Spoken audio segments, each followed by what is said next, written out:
And now you see how very hard Rosberg is trying and how very hard Emerson Fittipaldi is trying. Rosberg from Finland, Emerson Fittipaldi from Brazil.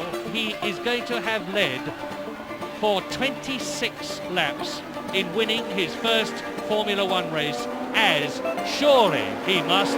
The checkered flag is ready, the checkered flag is waved, and Keke Rosberg has won in the Theodore by about 1 second only from Emerson Fittipaldi, and with Tony Trimmer lapped at least twice behind them. A marvellous race and a brilliant victory. As we look now at the two Fittipaldi cars, Rosberg challenging his team leader, ex-world champion Emerson Fittipaldi, as they come up and take John Watson.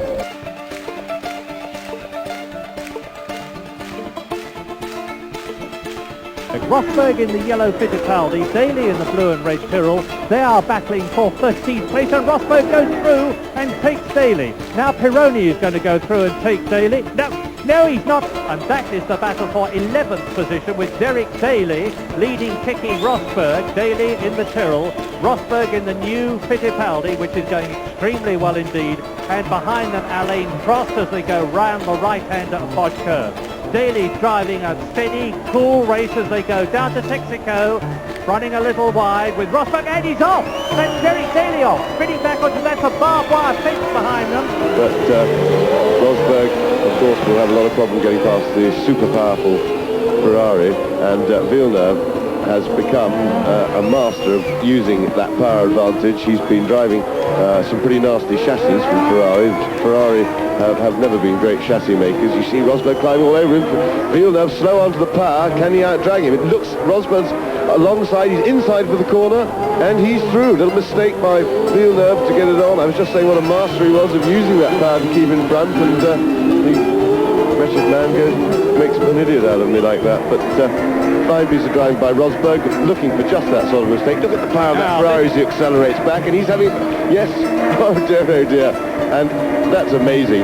Villeneuve just walks past him on the straight, but Rosberg still counter-attacking, but back into the hairpin again, where Rosberg passed him last time. Let's just see if that Ferrari really is slow around the hairpin. Villeneuve, yes, Rosberg back inside again. Can we see a repeat performance? Yes, we can, but judging by the way things happened on the straight last time, Villeneuve won't be too worried. In fact, Villeneuve virtually disappeared out of sight. Where's he gone?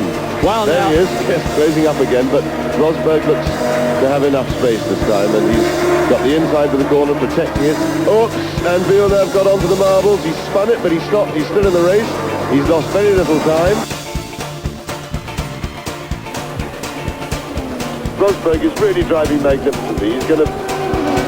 This is where he has to go quickly down this downhill left-hander, and he's through. He's done it. Rosberg into the lead, and he's going to have enough daylight too at the end when they get onto the straight. If he's quick round here, and he's got a couple of corners to put the air between him and Alain Prost, and that looks like it for Keke Rosberg. What a wonderful drive.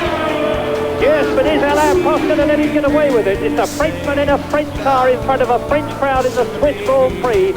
And Keke Rosberg is on his way after a magnificent fighting 80-lap drive in a perfectly set up Williams. And look at the gap now. Keke Rosberg will take the lead of the World Championship if he keeps it all together, and his first Grand Prix win, and what a wonderful day for him and a great entertainment for us. And across the line, Keke Rosberg has won for Williams. The flags are flying, the mechanics are cheering. The finish section in the crowd goes mad.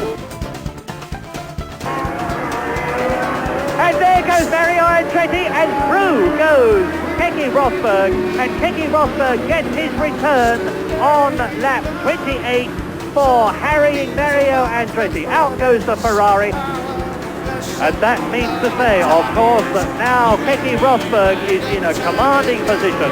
He's in the 5th place that he needs to be in, and as we look at his challenger, John Watson, Keke Rosberg, if he finishes where he is now, will get the 2 points that he needs to guarantee him the World Championship, irrespective of what happens on Lauda's appeal and irrespective of where John Watson finishes. And there, taking the last corner on the last lap, is the World Champion of 90.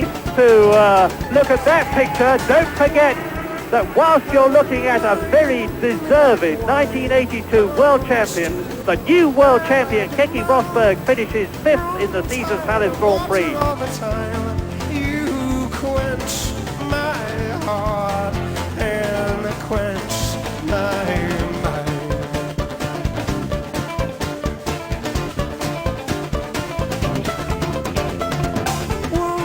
reigning world champion Keke Rosberg has qualified his Ford Cosworth-powered Tag Williams fastest with a superb lap over 2 seconds inside the record.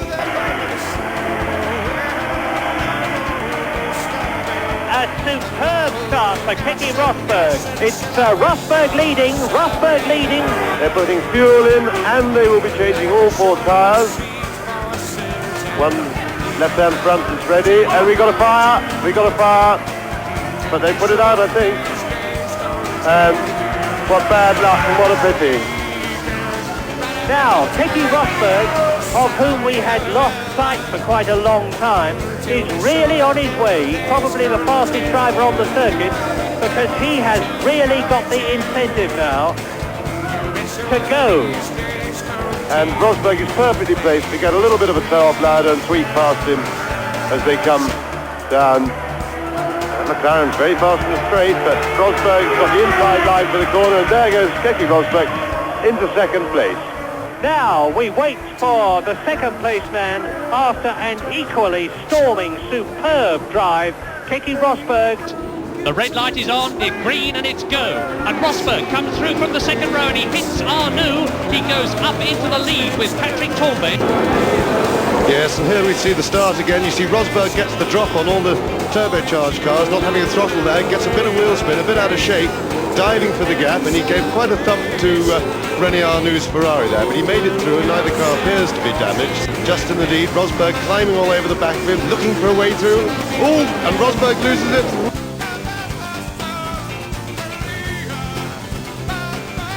And there you see Rosberg, he locked his rear wheels then coming into the corner. That gave him no grip at the back, and it was an amazingly lucky spin because he happened to spin round into the right direction and got away. He hardly lost a place, which was quite amazing. But Rosberg has showed no lack of willingness to have a go this year. He's driving very confidently, some would say a little bit overconfidently so far, but I'm quite sure that he's learned from what mistakes he's made, and he's much too clever to continue to do that. Now, if he passes at this section of the circuit, the problem is that the Lotus Renault will just power past him. He's getting the line to the inside of the hairpin, but now the Lotus is going to too long a straight now, and the Lotus must repass it.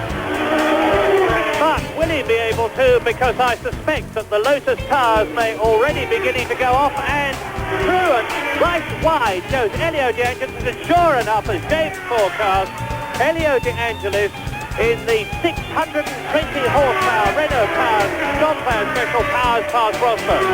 Yes, and Rosberg's done it back again. But again, we've got this, he's got past. Battle for the lead.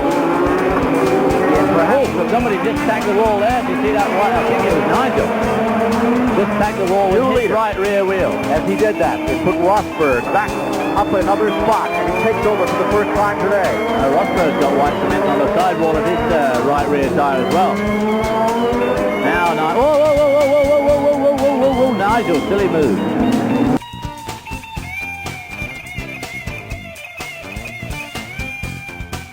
As Keke Rosberg gets ahead of Beloff and ahead of De Angelis.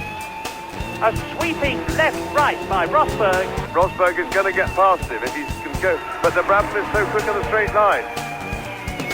Terrific battle of bravery, and Rosberg's got it.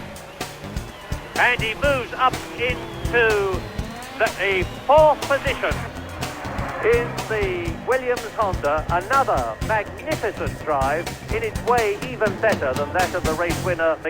And look at this. This is Rosberg. This is Rosberg coasting and retiring on the last lap